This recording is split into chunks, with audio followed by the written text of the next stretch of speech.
There's no doubting that BMW makes some pretty special cars. But once the letter M gets involved, it's a whole new ball game played with some of the world's most finely tuned autos. And this is the all-new 2013 560 horsepower M5. After a 2-year absence from showrooms, BMW's mightiest car returns with a fresh new look, turbocharged engine, and even more power. It's the BMW sedan of choice for the discriminating buyer who desires the highest levels of performance and exclusivity in a midsize friendly package.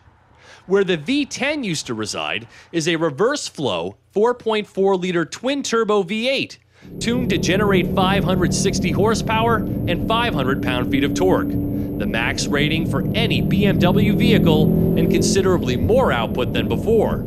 This car is also a little longer and wider and also heavier by over 300 pounds, but thanks to a big bump in its potency, it's also faster.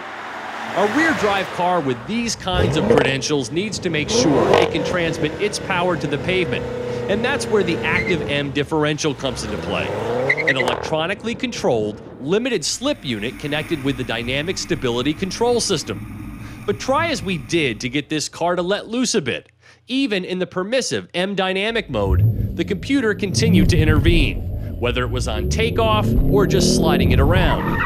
Note, there is a DSC off mode for complete deactivation of the system, but anything short of that frequently kills the power. Despite the M5's stellar stat sheet, the fly in the ointment is this no-cost optional 6-speed manual transmission, which ironically is being offered in the US and not in Europe.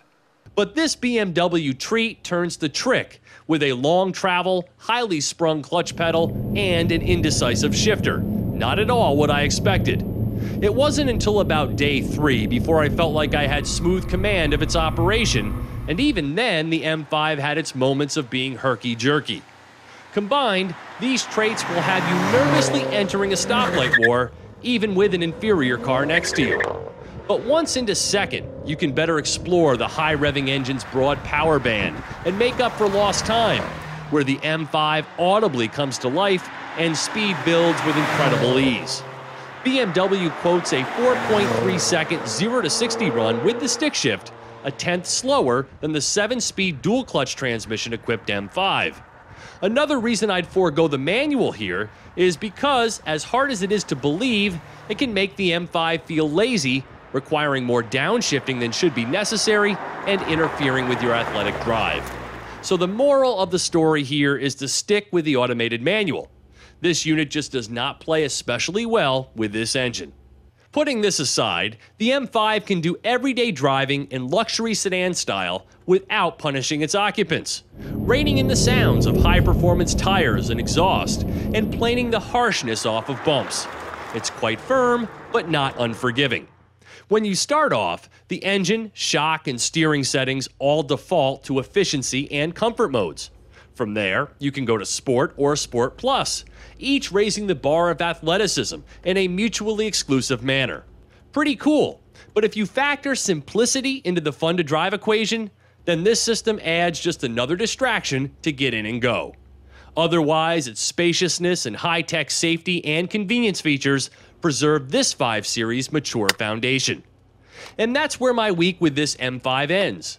Reverential of its outstanding capabilities, smitten with its authoritative stance, but a love affair it did not turn out to be. With the addition of the driver assistance and executive packages, upsized 20-inch wheels, and the 17 mpg mandated gas guzzler tax, this M5 stickers for a healthy $100,825. For Drive Time, I'm Steve Hammes.